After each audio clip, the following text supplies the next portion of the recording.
อยู่ในนี้เนาะให้ชื่อว่าเวลาส่งอีเมลให้จำแนกอยู่จุดนี้เนาะเขียนอีเมลนี้บางทีก็เป็นภาษาอังกฤษเป็นภาษาอื่นเหมือนกันให้เรื่องมันมีอยู่จุดนี้มีพวกเงินบนนี้เป็นบนส่งอีเมลเข้าอีเมลไปเนาะคลิกเลือกถ้าจะส่งให้คนใดคนหนึ่งเนาะส่งอีเมลคนใดคนหนึ่งเราก็คลิกถึงแล้วก็ใส่ชื่อผู้ที่ต้องการนั้นสามารถใช้ได้หลายๆเนาะอีเมลที่จะส่งอยู่10คนพร้อมกันก็พิมพ์อีเมลของ10คนเนาะแต่ว่าแต่ละตัวจะจุดไปตัวอย่างเนาะส่งให้ตัวนี้สิเนาะ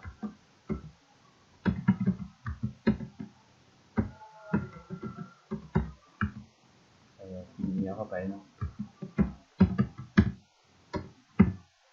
อีเมล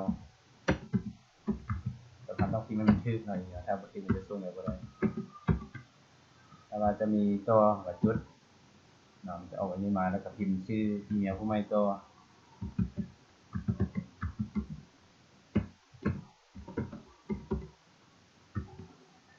จะมีไปเรื่อยๆเนาะต้องการทำแต่คนกับพิมพ์ไปเรื่อยๆ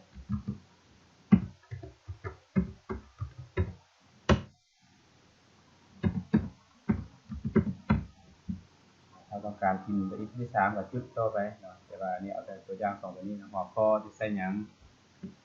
เป็นเราก็ได้อะไรนะอย่างบท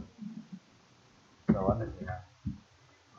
ในอันนี้ยักษ์ใส่หยังก็ใส่ถ้าเอาไปใส่หยังก็บ่ใส่หยังเนาะอันนี้ในบรรยายประมาณนี้แล้วสำคัญที่จุดร่วมเดี๋ยวนี้มันจะมี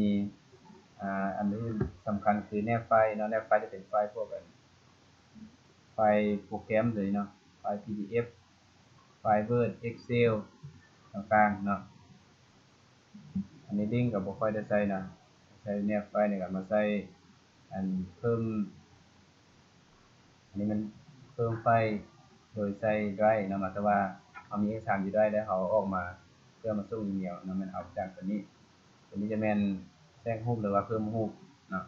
เวลาใช้ก็มีแต่รูปDriveแล้วก็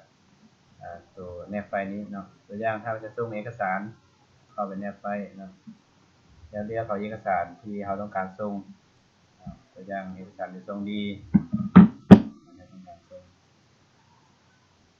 เลือกเอาเอกสารทำอย่างใดตัวอย่างเราต้องการส่งข้อมูลอาสาสมัครพี่น้องต้องการส่งไปนี่ก็เลือกเอาแล้วกด Open เข้าไปแล้วมันจะเรียนอยู่นี่อันนี้มันกำลังส่งเข้ามาแล้วถ้าว่ามันตัวนี้เรียนสุดแสดงว่ามันเอาเข้ามานี่แล้วแต่ว่ามันไม่ส่งเนาะต่อมาก็แม่นการส่งมันเลือกส่งเนาะถ้าเราต้องการบ่ต้องการตัวนี้เราก็ติ๊กออกติ๊กกากบาทเอาไปมันจะลบออกไปเนาะเลือกส่งอันนี้คือว่ากำลังส่งอยู่ที่นี่เนาะใส่ที่บอกว่าข้อส่งข้อความแล้วเนาะเบิ่งข้อความอันนี้เราก็เบิ่งว่าส่งแล้วหรือบ่หรือว่าส่งไปแล้วบ่เราต้องเบิ่งอันนี้เนาะตัวที่ส่งแล้วสังเกตขึ้นมาส่งไปแล้วเนาะจะลงรายละเอียดอันนี้